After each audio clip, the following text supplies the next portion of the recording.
We are all connected.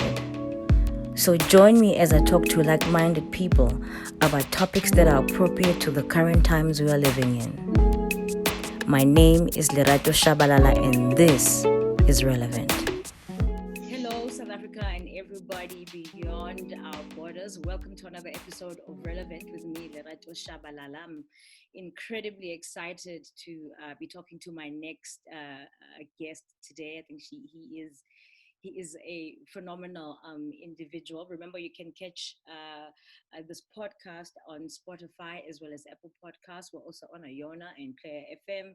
But you can also go to my website, leratoshabalala.com, to get the latest and listen to previous episodes as well. And if you want to see this interview, just go to my YouTube channel.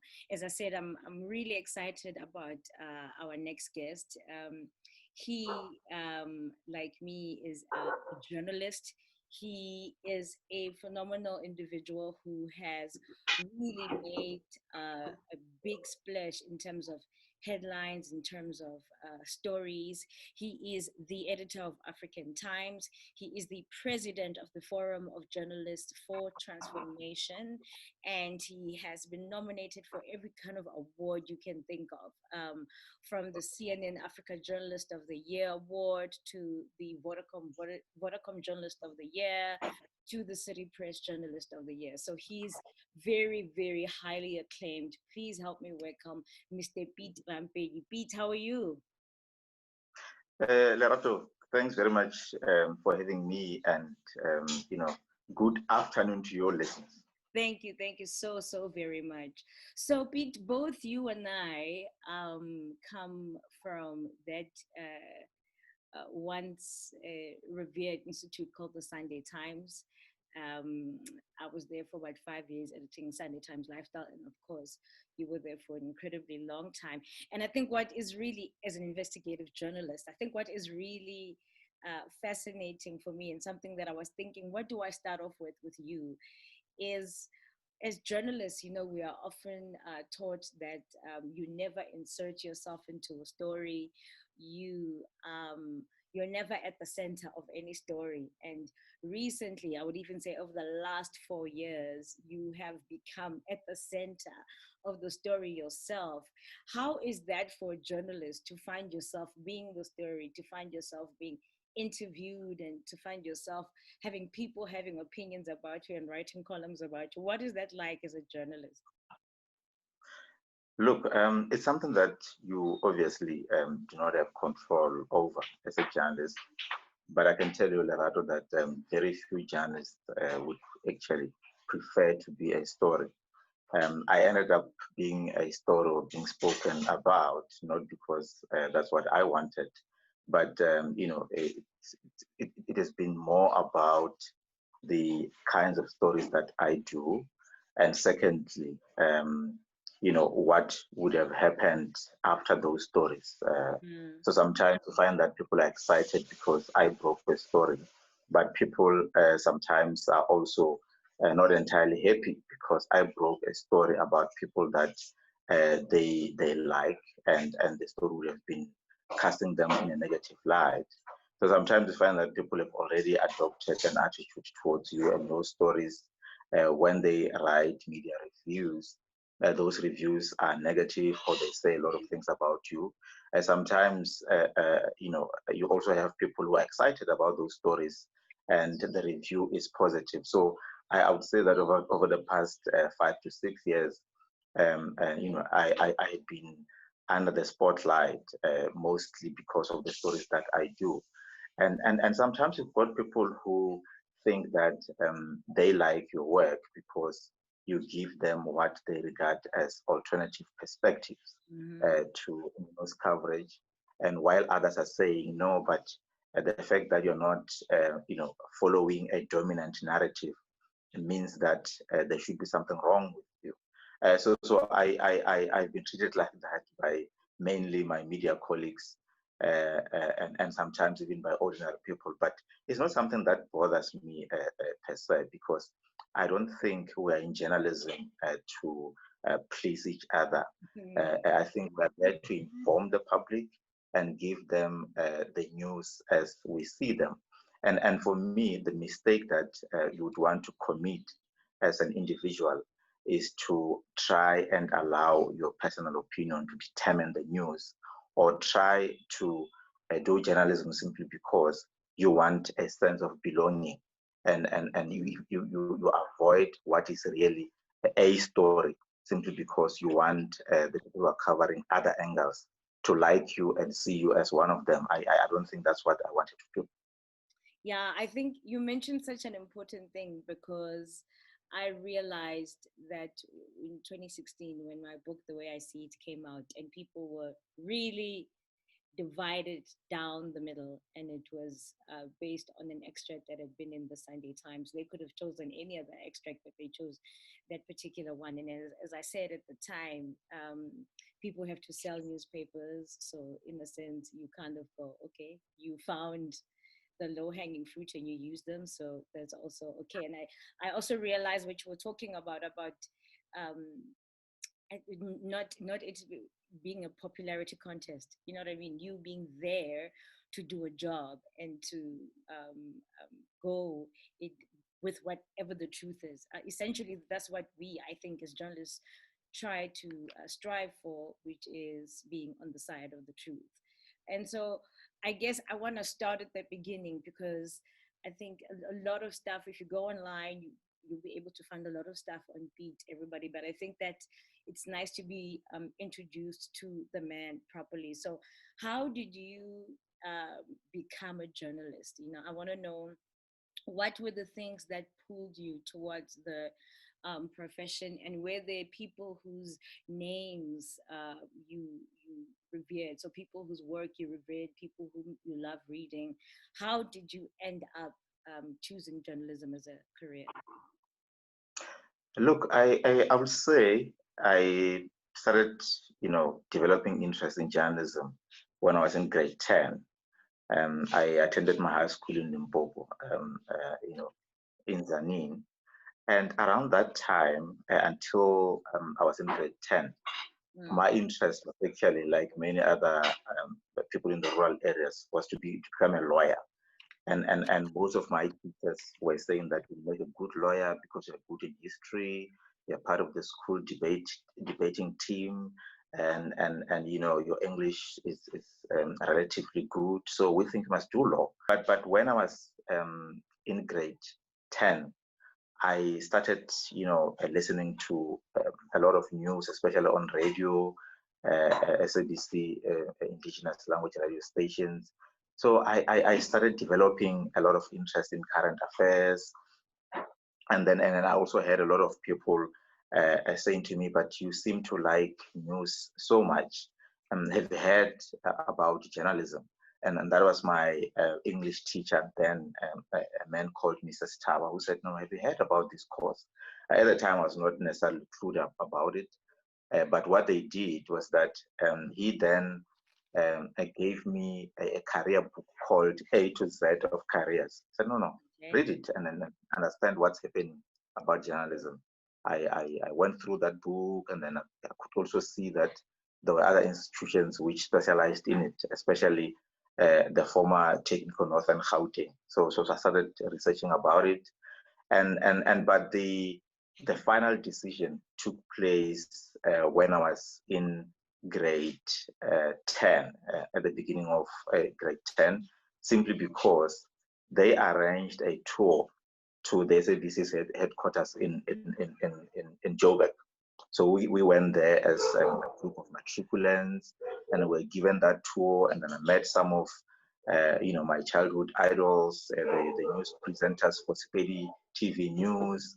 I met people like Lahana Tsotetsi. I met a lot of other people, and I think from there on, I was like, no, this is this is the deal. It's a done deal. I don't think I'm going to consider anything else. Immediately when we left the SABC Auckland Park Studios, we were taken to the former Rand Afrikaans University, Rau. We were given a tour there, and then we were also taken to the Advertising Standard Authority. We were given a tour. They were taken to the Mnet studios in Randburg. By the time I arrived back home in Zanin, I knew that I wanted to be a journalist. And then my teachers then assisted me. Remember, at the time, there were no emails. We didn't have access to emails, at least in my school. So the applications were done manually at the time. So you had to literally get somebody who was in Joburg to either bring you an application form, or you had to write a letter. But with me, I actually had to write a letter, post it to RAU, and applying for admission to study journalism. And then 2 months later, I got a big surprise, when they were giving people, their post. And, at the time, they'll just call so and so, and then you're queuing there, and you go there and get your post. And then it's a big envelope.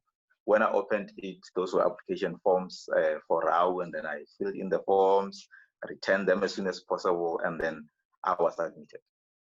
I mean, I think our stories are so similar in terms of how we got into journalism, because I also was in the debating team. And I also thought I was going to do law, and I actually went and I investigated it. And then I realized, in law, it's about the reasonable man. So it's only if you can disprove what the other person's trying to say. And then I realized I was going to have to defend criminals, that the truth was not really important. It was what you could argue.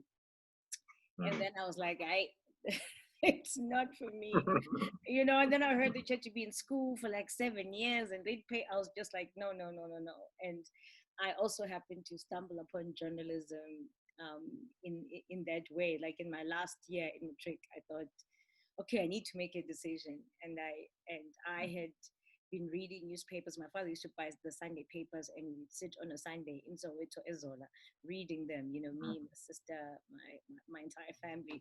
So that's how I ended up coming into it. So I want to ask you, what were some of your ideals? So for instance, I didn't realize that like the court reporting, was some of the things that you needed to do. And I was like, like, I don't want to do such things. And I decided instead that I would go towards magazine writing. That in itself, and I will talk about transformation in a minute, but that in itself was a way of me thinking, I like fashion, I like whatever, it's less political. And then I found that it doesn't matter where you are in journalism, you're going to get into a political space, whether you like it or not. So what were some of your ideals? What did you think it was going to be like, as opposed to the reality?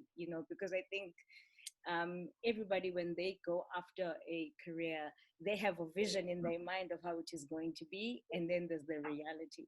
What are some of the things you discovered the more you got promoted and got into it, that you were like, so this is not the way I thought? Or maybe it lived up to your expectations, but what was it like for you?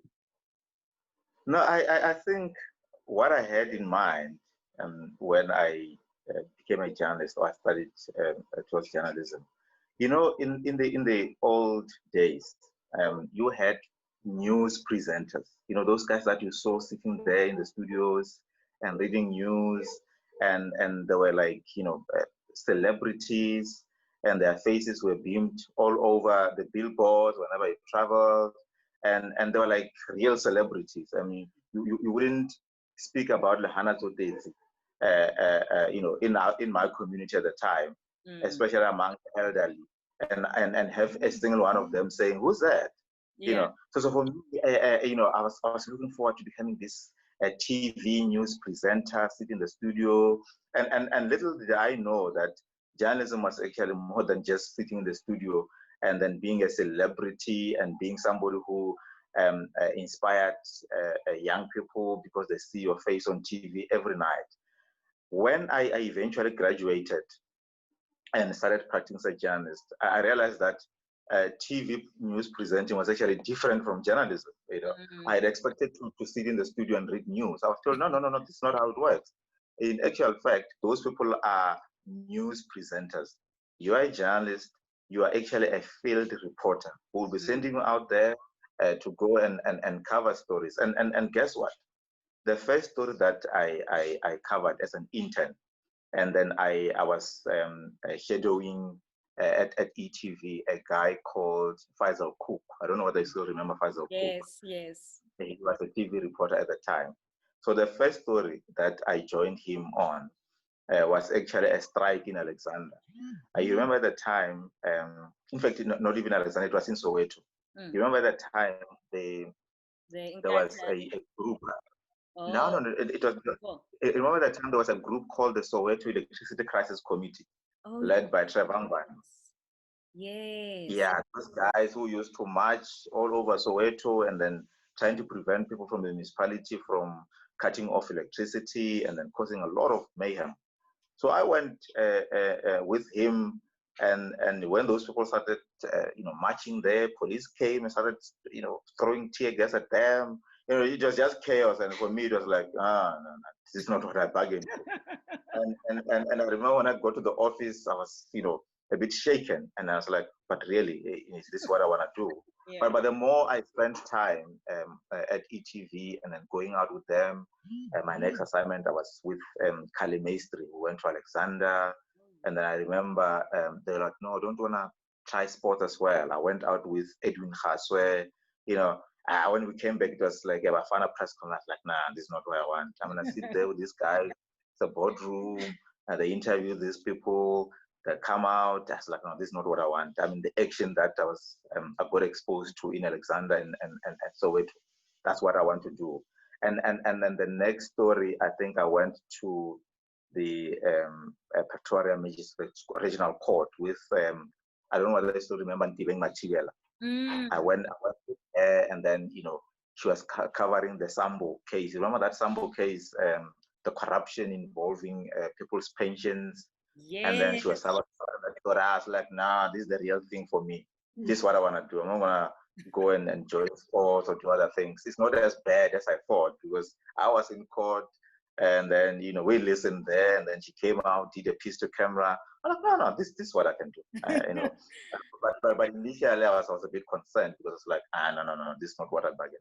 I ran for the hills, Pete. I won't even lie to you. I ran straight for the hills. I was like, I am not going to be running. I'm surprised. I was like, please take me where I can interview people about their shops, about their fashion lines. That's what I decided to do, because I realized it was not for me. I just didn't have the stomach for it. So am I right in saying you're a little bit of a thrill seeker? Because what I realized about investigative journalists, and I've known many throughout the newsroom, particularly at the Sunday Times, from people like Rob Rose to Mzilikazi wa Africa, so to Jessica Pazade-Hort. There are many investigative journalists out there, Felicia Opel. And so I realized you had to be a certain kind of personality. Like I just, like I said, I don't have the stomach for it. So when did you realize, like, okay, I'm a thrill seeker, and I now have sources, because the thing about the kind of journalism you do is that it does require you to have a trust relationship with people. When did you realize, I think I can take this seriously? I think I have enough people to break big stories, to break even mildly dangerous stories. How come you were drawn to that, and you weren't like some of us who were just like, ooh, because as you say, your initial instinct was like, yo, I'm shaking. But then a bug bit you. Something happened. Are you one of those people, when you go to Gold City, you're on the anaconda doing the most dangerous? Are you one of those people? I'm actually not. I'm quite the opposite of that. In real life, I am not the kind of guy that likes picking up fights. I'm too reserved. But I realized sometime around 2008, when I left City Press. I mean, I left SABC because I started my career as a TV news reporter. But by the time I joined City Press in 2008, I realized that I had been, whenever I bought newspapers, I realized that my first interest was serious stories of corruption and all these kind of things. as opposed to some of my colleagues in the newsroom. Because, and at the SABC, I don't know where you started. They had I started limited at edition. Nationale Pers. Yeah. So for the newsroom, they had like a lot of dailies, Yeah. maybe five per each edition. And then, but for the Mail and Guardian, for example, they had one or two editions. So I realized that I was always among the first people to go for the Mail and Guardian whenever the papers were delivered, and the rest of the guys would start with the Sowetan, the Star, and I'll start with the Mail and Guardian. And I also realized that I was drawn to, all these corruption stories. Remember at the time, some of the main stories were about the arms deal. I remember when the arms deal investigation started. True. I was so drawn to that story to a point that I hardly missed, any of the stories. I also realized that at the time, I was also more interested in what the NP and the Scorpions were doing. The raids, them, rounding up all these tough criminals and then taking them to court. And I was so interested in that, and I realized that perhaps this is what where my interest lies. But I then started, doing a bit of minor investigative stories when I joined City Press, because I felt that, in fact, it was one of the reasons why I decided to leave the SABC for City Press, because I felt that, it was not an environment to pursue investigative journalism. And at the time, you had to, do at least a single story per day. There was no time to investigate anything. And whenever I looked at the people who were working for the weeklies, your Mzili Gazi at the time, Jessica Bezaden Holt at the time, and a whole lot of other people, and Sam Soul, regardless of how they feel about me, your Sam Soul, they actually inspired me, because Wow. he did brilliant investigative journalism when he was at the MNG alongside Stefan Bruma and many other people. So I realized that I actually liked their brand of journalism. And when I joined City Press, and I was the bureau chief in Limpopo, I found myself being more and more interested in doing investigative stories in the province, especially stories of corruption, which involved Julius Malema and many other people in Limpopo. And what actually surprised me when I started was that, especially in Limpopo, because it's a small province where most of the people actually do know each other at a personal level.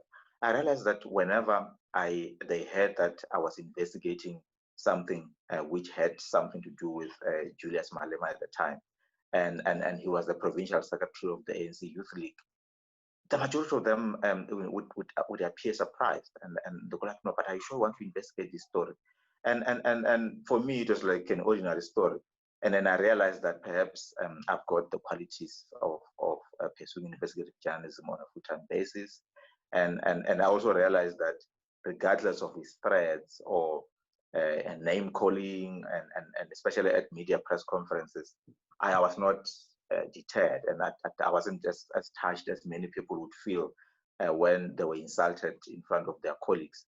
And I realized that perhaps I'm thick-skinned enough to pursue investigative journalism, and that's where the focus became Were you not from 2000. afraid for your life, though? I mean, were you, quite honestly, I know many investigative journalists who, at the time in the newsroom, we would not know where they were. They'd be giving us stories, but we wouldn't know where they were. Were you never afraid for your life? Because I'm sure it must have been threatened, because you have gone after some seriously powerful people. So, have you never been afraid for your life? And if your life has been threatened, how have you dealt with that? As investigative journalists, we know that our work, comes with some threats. We don't try to turn ourselves into superheroes who would walk, through the fire and then swim across the rivers to get a story when we know that it's not safe to do so. And we also, make sure that we observe basic safety measures. And this is what I've been doing since I started my career, to a point that I wouldn't wake up in the middle of the night because I received a call from somebody I've never met before saying that I've got a story for you. I've always made sure that I observe all those safety measures. But at the same time, it's a case of striking a healthy balance between being thin-skinned and being able to do your work while observing basic safety measures. And but if you can check investigative journalism across the world, it has always been a risky enterprise. There's not a single investigative journalist who will tell you that they have never faced a threat in their lives.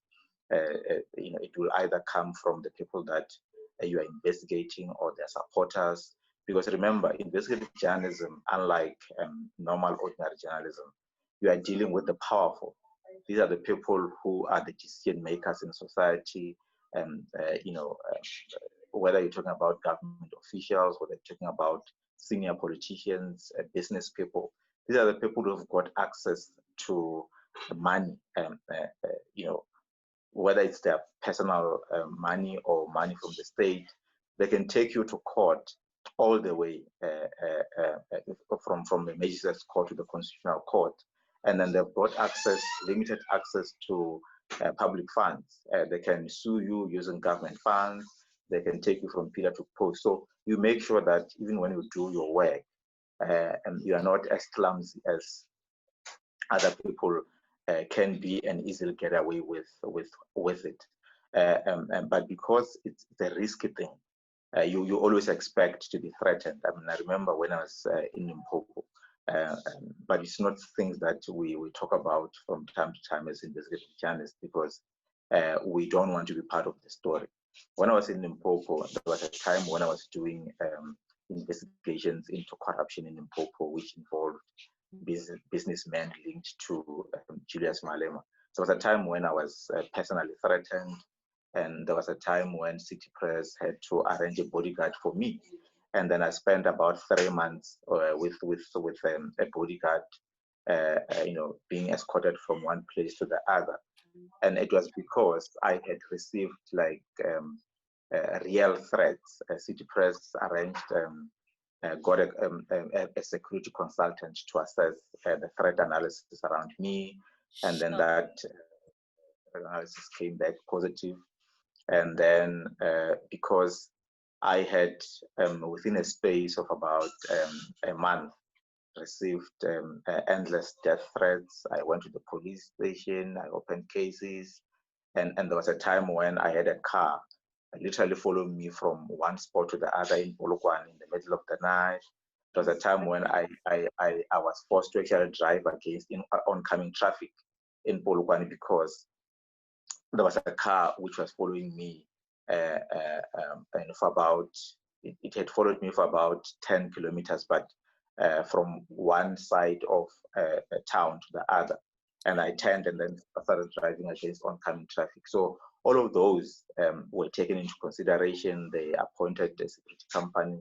They did a threat analysis, and it came back positive. And then they hired a bodyguard for me for about 3 months. And they moved me from Polokwane to Gauteng for about 6 weeks. They booked me into some hotel. I did my work from here, but it's not something that is unique. I mean, you look at people like Ziligas. Ziligas also faced the same threat. There was a time when he was bundled into the back of a van. There was a time when his house was searched, and then some drugs were actually planted at his house. And there was a time when he was taken to Mpumalanga, and news or sources there from the police later revealed that the people who were taking him there were actually planning to force him to spend a night inside the police cells and then get somebody to inject him with a dangerous substance. So it's the things that we know do happen, but it's a life that we have chosen, and we know that when you become an investigative journalist, those are the threats that you will face. I mean, if you can check there was a report from the International Committee of Journalists, of Investigative Journalists last year. It showed that about 2,000 journalists, mainly investigative journalists, had been killed the world over, either by the people that they've been investigating or by their supporters. But we know that it will happen, it may happen, but it's not something that you allow to influence you, because there should be somebody else who will do those kinds of stories, especially if you know that you are not doing them out of an ulterior motive, or because you are being paid by certain people, or because you have turned yourself into a hired gun and you are in the pockets of certain people. If you remain true to the profession and then just do your job to the best of your ability and ensure that you stick to the facts, and even when you do make mistakes, you are making those mistakes innocently, not because somebody had actually turned you into their hired gun, or you were in the pockets of certain people, or you had been given money to do stories one way or the other, or you were just using your profession to play politics.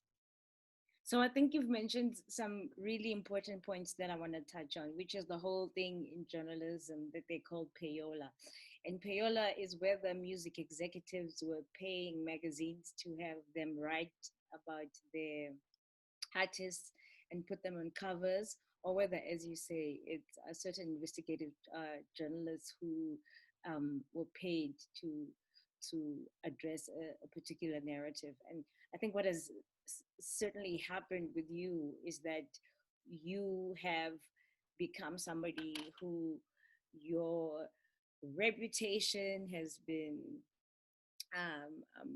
put into question, your stories have been put into question, your from your employers, from going to your employers, and in any of the employers, I'm just saying, going from being somebody that is valued, where they will give you a bodyguard, to simply being somebody who's a persona non grata, and having other journalists write about you badly, and just really from somebody who was idealistic coming into it thinking you're going to talk about the truth, to finding your place, one interview after another, and as you said, even ordinary people um, coming after you. And that's because you followed the money. You know, they say if there's a problem, follow the money, because the money always leads you to the real truth. How has that been for you, having people really question your journalistic integrity? I mean, how have you dealt with that reality, and how have you dealt with the reality, secondly, of the people with money blocking you from certain things, rightly or wrongly? Okay, so people have the right to feel how they feel about the things that you write, but I think on some level you have been blocked from certain things, and as you say, you already, as I've said, you're an international. I mean, you've won a lot of awards, and you should be somebody that people want, but instead you've become this person that people are afraid of. So how have you dealt with this juxtaposition in your life? Look, let me start with the question of people writing negative stories about me and how I've dealt with it. Lerato, I've never really been concerned about what people say or write about me, especially my media colleagues. And I'll tell you why. The reason is that I know that they're doing that on purpose. And the purpose is to force a fixed narrative in South Africa. The problem with the media industry in South Africa currently is that you've got a group of people that I call a cabal, who have sat somewhere and decided that they are going to fix narratives, draw a line between the good and the bad, draw a line between angels and devils, and also allow their personal loyalties as well as political loyalties to influence their journalism.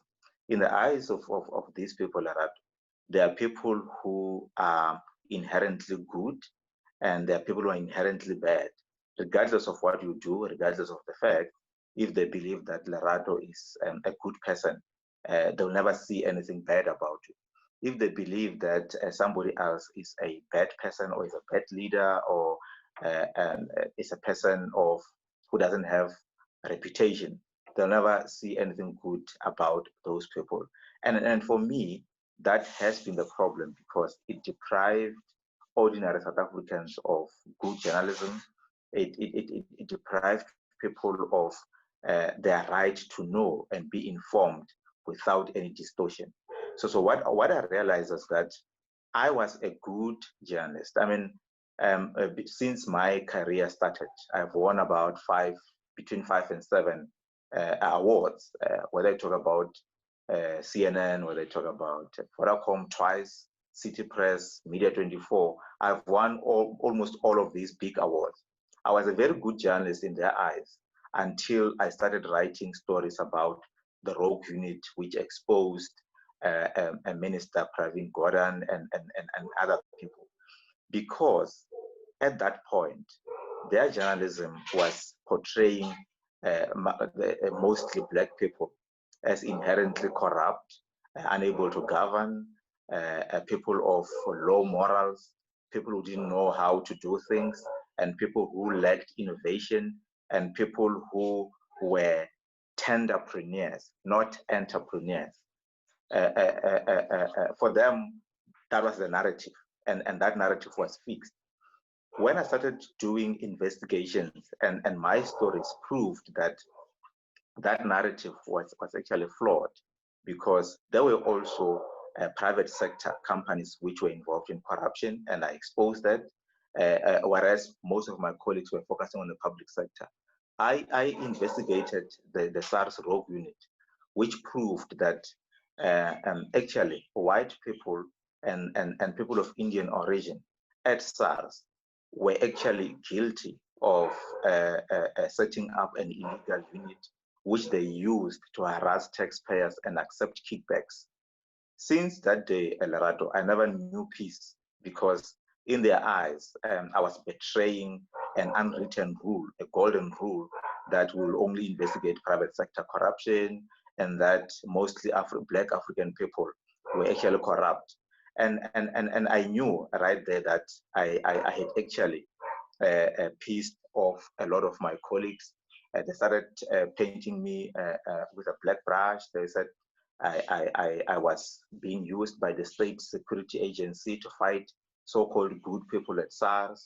They said that when that didn't work out, they said, no, the rogue unit does not exist. When I proved that it existed, they said, no, it does exist, but it was not as rogue as you said. When we produced evidence that it had actually done some of the most illegal things, they said, no. It was actually not a rogue unit. It was a high-risk unit at SARS, which dealt with taxpayer, dodgy taxpayers. It also investigated people that SARS would not have been able to investigate under ordinary circumstances.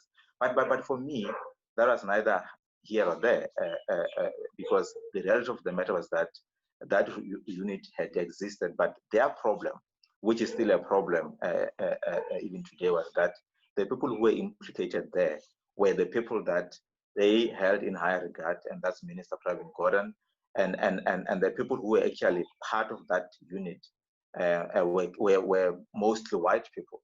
So the idea of me exposing illegality on the part of white people who reported to somebody they held in high regard, which is Minister Pravin Gordhan, and exposing a unit whose establishment was actually approved by former Finance Minister Trevor Manuel, was for them the final straw. I never knew peace since then. They started calling me names. I didn't care.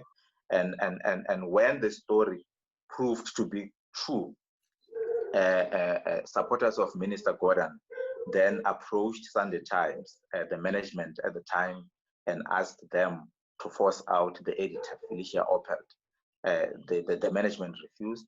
They called her to a meeting, spoke with her, and then she told them that, look, these people have got the facts. They've given me their facts all step of the way, and there are documents which I can share with you.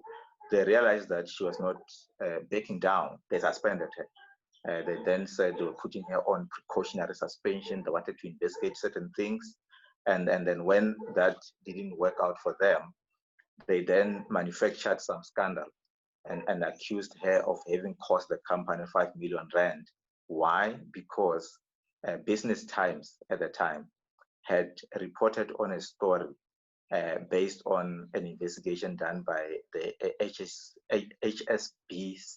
HSBC, a bank in Europe, which exposed a lot of people who had worked across the world of having conducted or committed money laundering. And they said these top business people were guilty of money laundering. And one of the guys who was mentioned in that report happened to be one of the major advertisers at Sunday Times. He owned a Tom travel agency.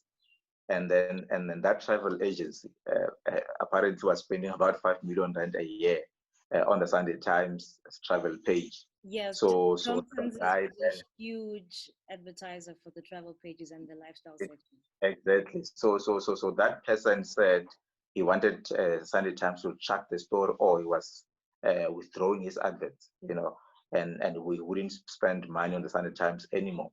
So they used that because Felicia said to them at the time that, look, we can't retract a story based on a threat from an advertiser. The story is factual. It was conducted by an international bank. It's not even us writing about that story. We're merely quoting a report which was released by this bank. So they then accused her of having cost the company 5 million rand and said we're suspending. But we all knew that the issue was the rogue unit. They suspended her for a couple of months, and then later on they reached an out of court settlement with her. She left. They appointed Bongani Sitoko as a replacement. Then what happened? In December of that year, there was a ruling by the Pros Ombudsman, which found that aspects of the rogue unit stories were not true. And if you ask me what those aspects were, they said we had reported on a report which we had not seen, which was just read out to us by sources, and therefore it was debatable whether or not that report existed. I went out of my way to actually get a hard copy of that same report. And then we agreed as the Sunday Times that we're going to appeal that decision and get it set aside. Then 2 weeks before that appeal was supposed to be filed, then there were changes. President Jacob Zuma fired Nhlanhla as the finance minister. The markets revolted. He was forced to reappoint Pravin Gordhan as the finance minister. When we came back in January, Sunday Times managers, or Andrew Bonamo and other people said, no, we don't think we want to appeal anymore. We think we must find a way of resolving this issue. I then realized, or I was told, that in actual fact, they supporters of Minister Gordhan, his advisor, Adrian Lakay, Ivan Pillay, had contacted the owners and struck a deal with them to help them deal with the rogue unit story and neutralize me, suppress the stories, redeploy me, and disband the unit in exchange for assistance with advertisements from the private sector. So are you afraid of that happening to you going forward? So I have left journalism. I left journalism for similar but not the same reasons of a lack of transformation. I have often said that when you walk past a newsstand, you could swear you're in Italy and not in South Africa, where 87% of the people are Black. I have worked for different magazine stables and have seen the same thing over and over and over, where there's a ceiling for Black people, where you can have the jobs at the bottom, you can be a fiction editor, maybe an editor, but beyond that, where you are part of the money, your general manager, your CEO, it gets very people with melanin. And so I kind of chose to be like, well, I think I need to find another career because this thing is not working out. I'm too outspoken. I just don't know how to shut up. I needed to wear high heels and some mascara and sell clothes. I didn't need to talk about the lack of transformation. So because I was I had a concern about my career hitting a cul-de-sac. I then changed tech. Are you not worried about the same thing? Are you going to continue being a journalist, knowing that there's so many people you've pissed off, and I've pissed off people, but you have pissed off. You've quadrupled 10 times my number of people that you've pissed off. So are you not worried about your livelihood being taken away from you? Because people, it is very real to see Pete and see him talking about the truth and everything like this. It might sound like it's easy, but everybody has to pay the bills. And so I ask you, from one journalist to another who has seen what happens when you follow the money, are you not worried about that for yourself? And what do you want to do in future? Because it seems like it's a crazy thing. I mean, you started your own publication, which is fantastic, but are you not worried about those money brick walls that you're facing because you're like me? You refuse to get out of trouble. Look, look, Lerato, it has happened before, so I'm not worried. You will know that I resigned on the spot from Sunday Times in 2016 Yeah. because of exactly in protest against that deal, which I thought was against journalism. It was putting the company's commercial interest before journalism, and that decision to resign on the spot without a job also resulted in a lot of people criticizing me, saying that, yeah, it's because you don't like so and so. But for me, it was a principled decision. And because I chose to leave than abide by what I thought was an illegal and unethical decision.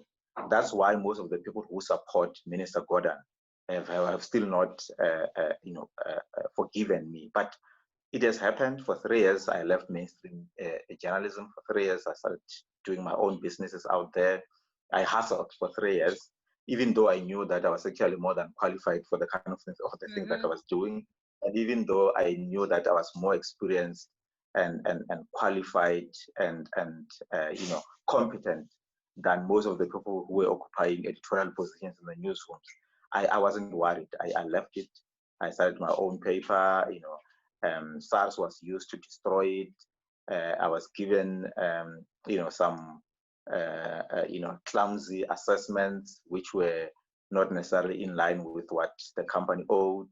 But I chose to, uh, leave that kind of lifestyle than go back to journalism when I knew I would not be allowed to do the kind of journalism that I wanted to do until I was recruited 2 years ago by independent media, and I felt that under Dr. Iqbal Selve's ownership, if independent media was, relatively an easy place to do the kind of journalism that I wanted to do. I was then afforded an opportunity to come and set up an investigative unit for the group. But for me, I'll rather go back to hustling again than join other media houses if I know that I'm going to be stifled. I won't be able to do the kind of stories that I think need to be done. I won't be able to tell the stories of the country in their entirety, because it's not necessarily true that the story of South Africa is only based on public sector corruption. There is private sector corruption. It's also not true that corruption in this country is racialized. It's only Black South Africans who are corrupt. That's not true. And I think some of my stories have managed to prove that that is actually a fallacy. And it's also not true that the status quo, the economic status quo in this country, or unemployment is the result of Black people being lazy. If you drive around Lerato, whether you drive to Soweto or drive to Sandton, you will find a group of Black people, at some corner somewhere asking for jobs. But there are people who would say Black South Africans are not getting jobs because they are lazy.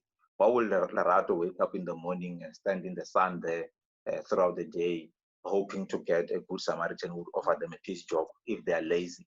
But I just believe that the South African story is not being told in the main by some of our colleagues in the other media house in its entirety. And that's what I've always tried to do, with my journalism. My question is into what is it going to take for us to see real transformation in South African media? And when I say real transformation, I don't mean saying we are level whatever BEE. We've got X amount of black people who work for us. Because remember, to say your organization is diverse, it does not mean your organization is inclusive. Because inclusivity means when the big decisions are made, there are all kinds of people who represent different people in the organization who are in there. And unfortunately, there's not a lot of inclusion in media. So there's diversity at the bottom, but not much inclusion. So the first question is, what is it going to take for true transformation to happen in journalism? And secondly, my last question is there hope? And what can us as journalists, former journalists, do, particularly those of us who are black? What can we do to move things forward? Because you've said, people, the public shouldn't trust to mainstream media. We hear people talk about fake news all the time. And so it seems like we chose a career, and I include myself and many other people from sport all the way to investigative journalism, who feel like we chose a career that now seems to be dying. So is there something we can do as black journalists, both in and out of the profession? And what will it take to see, what could be a real catalyst to transformation in South African media? Look, Lerato, there are a few things which need to happen for a real transformation in South African media to take place, and that is structural transformation from an ownership pattern point of view to management, the narratives, the newsrooms, and also to stop racialized narratives. I'll tell you what I mean by structural transformation. I'm actually glad that you touched the issue around the difference between inclusivity and transformation. A lot of people have always been confusing the two, because they think when they see a lot of black people walking across the newsrooms, that in itself represents transformation, and that's not necessarily transformation. Transformation is when ownership patterns are transformed. It's very strange, Larato, that around 1990, before the new dawn of democracy, we had the big four in the media owning almost all newspapers, and that's independent media, where I am now, Arena Holdings, you're talking Media 24, Naspers, and then you also talking about the Mail and Guardian group. Since 1990, when we grew up, those were the four companies which owned almost all the newspapers in the country. 26 years into democracy, very little has changed. You still don't have, with the exception of one or two owners, you still don't have anybody owning any serious titles. And that in itself is a reason why we can't talk about transformation, because one, the people who own the media houses are the ones who appoint editors. Editors are not elected at a conference. They get appointed by the news editor, by the owners, and these owners give them what they call a brief, which is what they would like to see happening to their newspapers, or the form and shape they would like to see their newspapers taking. And based on that, that then cascades down to the newsrooms in a form of narratives. And the narrative is, which stories are actually important for this particular newspaper, based on the brief from the owners. And the editors clearly would be executing a brief from the owners. And then if the owner says, for example, I want my newspaper to promote transformation, or to hold the government accountable, that's when we see all these journalists running around investigating corruption, because the owners expect their papers to hold the government accountable. But if the owners say, look, we want a paper to target the black middle class, or we want a paper to ensure that there's the status quo in the country is defended. You see most of these newspapers basically defending the status quo. They target people who demand economic transformation, they target people who demand land, and they target people whose political views are deemed problematic. So for me, you can't have a real transformation if ownership patterns are not transformed. But you also realize that the government, in my view, has actually not been doing what it ought to have done. There was a time when a charter was actually released by the government saying that media owners were given they were given about 6 years until 2013 to ensure that their companies complied with the Triple B Charter by ensuring that at least 25% of the shares were owned by Black South Africans. That was never done. And what is it that the government did about it? Nothing. So if the government, which can actually force transformation, does not impose it, then there's very little hope.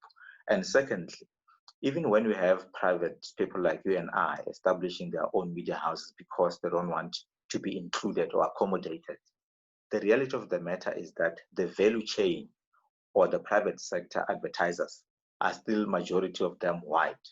And they because they don't want transformation, they don't support media houses like yours and I to ensure that they become sustainable. They don't support that. The government also does not use its stick, which is the ad spend. It's worth about R1 billion per annum. It has not been using it to impose transformation by, for example, setting aside an ad spend for small emerging Black media houses, because you cannot not have a media company owned by Lerato, which is established now, suddenly going into the market to compete against Naspers, independent media, and Arena, because you really do not have the means to compete with them. You don't have the distribution network to compete with them. And you also don't have the capital to compete with them, because you are owning a single title. They own a group of, say, 10 titles. When they approach advertisers, they give them discounts based on the number of titles which the adverts are going to appear in. So as a Lerato, you can't give them that huge discount because you don't have the means. But if they, for example, Arena goes out to meet advertisers, they say, if you spend this amount of money on us, we're going to give you discounts in the Sunday Times, we'll give you a free advert in the Sowetan, we'll give you a free advert here and there. You and I are not able to offer at the market such rates or advantages. So even that has been a problem.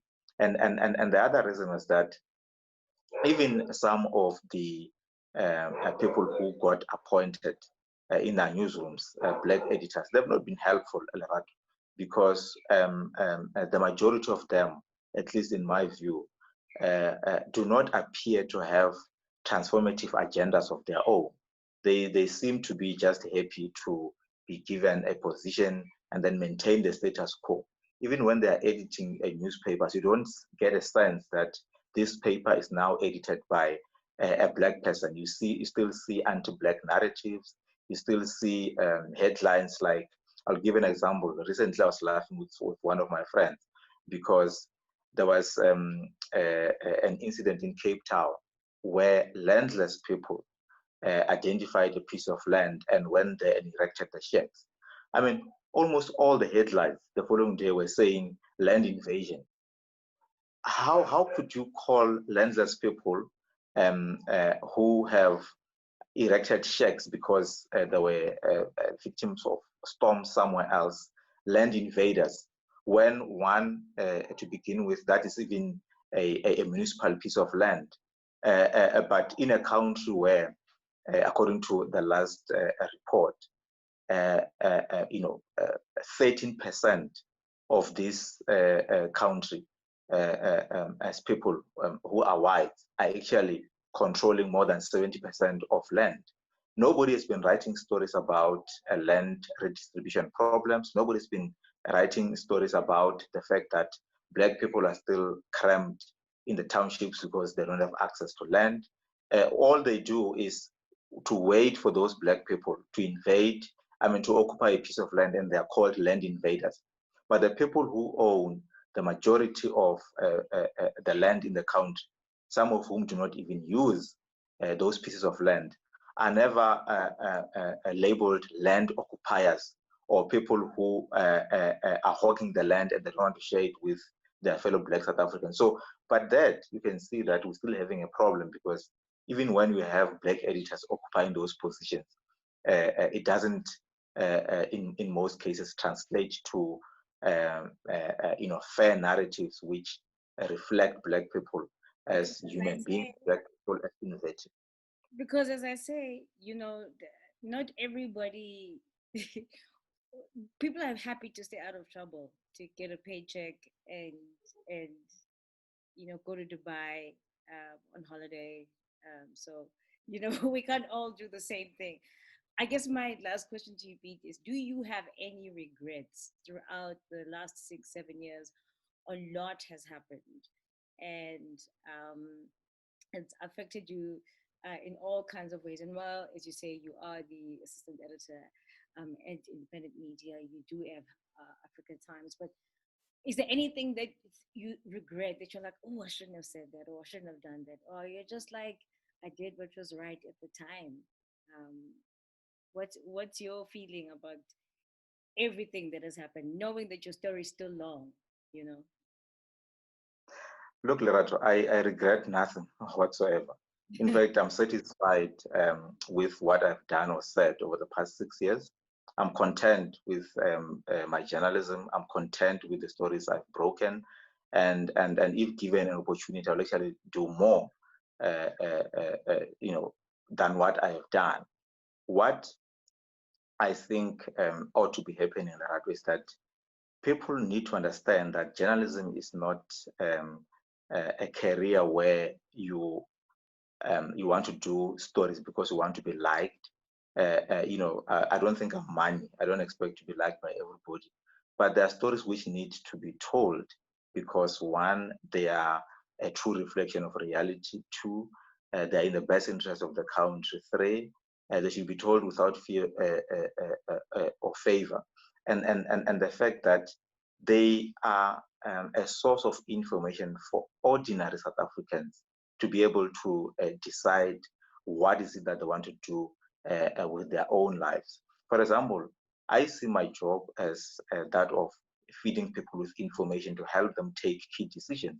If I don't give them the truth about the socio-economic and political state of this country, how do I expect them to take informed decisions when they vote in the next local government or national elections? If I don't tell them that there is corruption in this country, how do I expect them to keep on trusting their rulers in this country? Because I don't give them information to be able to hold them accountable.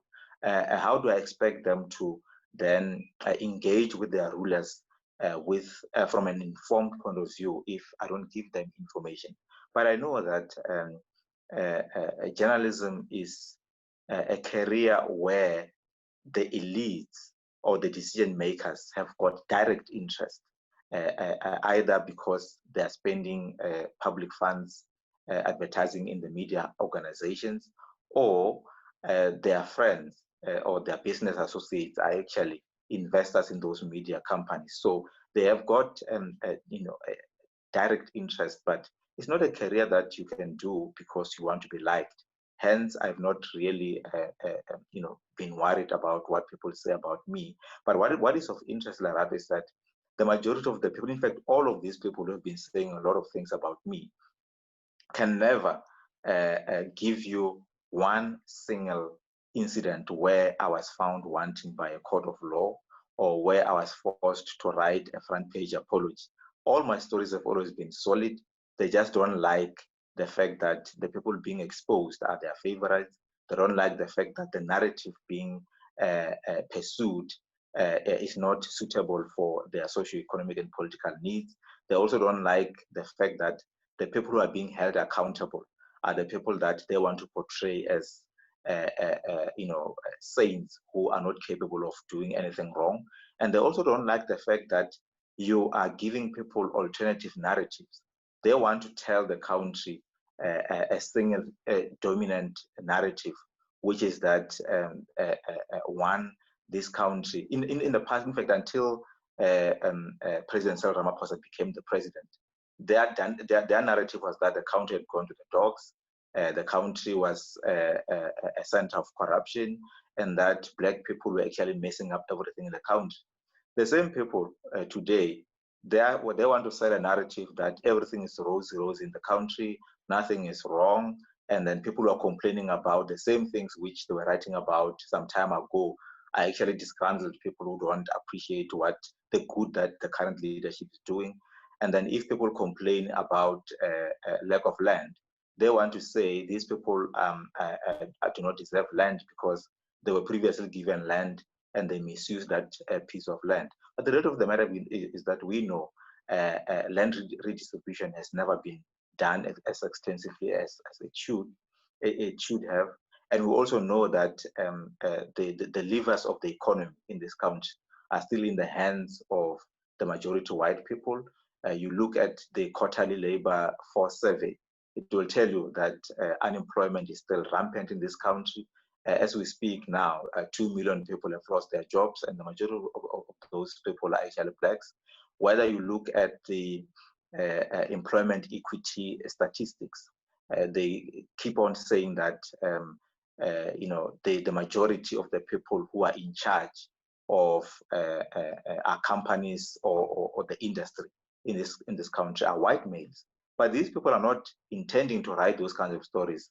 And then those who write about them are then deemed problematic and they're demonized, and then they're labeled as so-called RET forces or people who do not have credibility. But I'm not personally worried about that because I don't expect the people that I am competing with or I'm competing with for information to be the ones who are saying that, look, Piet is actually the best journalist. I'm not even doing my job because I want their approval.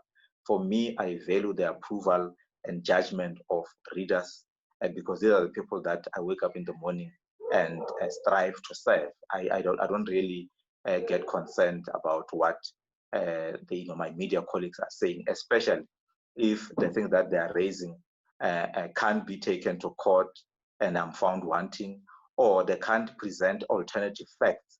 Because it's one thing to say Lerato is not a good person, Lerato is this and that, and it's quite another to say, look, Lerato is actually said 1, 2, and 3, but in actual fact, these are the facts. This is where Lerato got it wrong. But with them, especially when it comes to me, they just speak in general terms. No, this person is not a good person.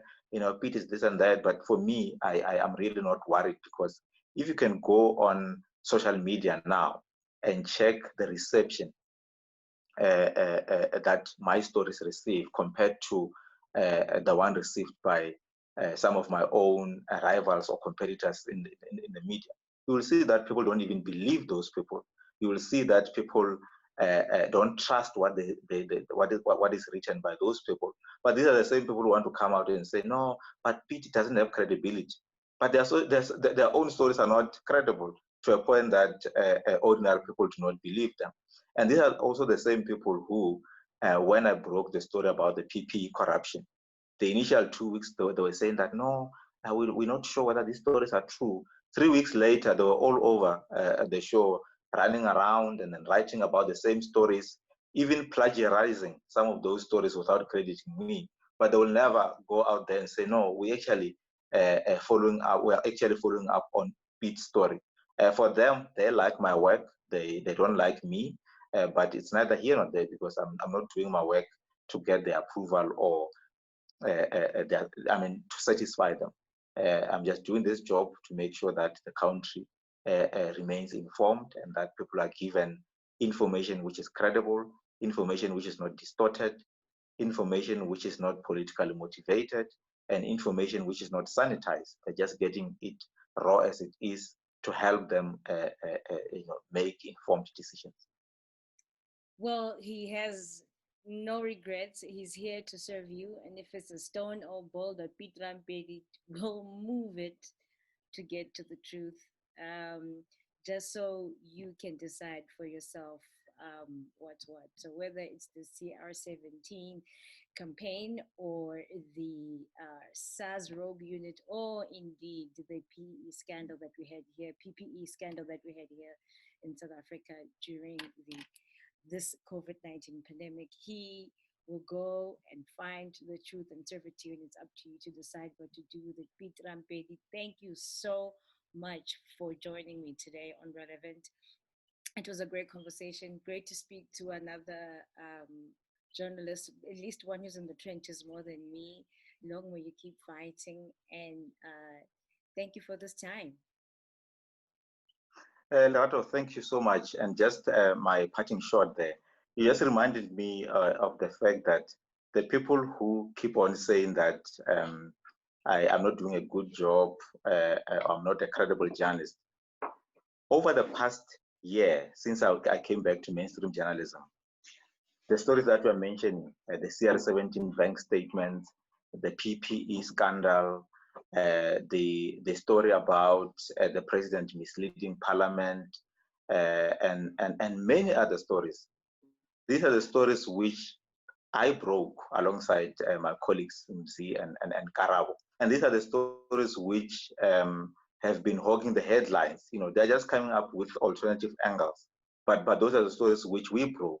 And because we broke these stories and then they don't like us, they don't even credit us. All they're saying is that no, they're not credible. But the stories which dominated the headlines over the past a year or so, the majority of them were actually broken by ourselves as Sunday Independent and the investigative unit there. But it's not something that we are worried about. Personally, I'm not worried about, because it's not a case, it's not a popularity context. It's a case of doing your job to the best of your ability to keep the nation informed and to be loyal to them and nobody else. As I say, he's here to serve you. If there's a stone or boulder, whatever it is, he will move it to get to the truth. He is the president of the Forum of Journalists for Transformation.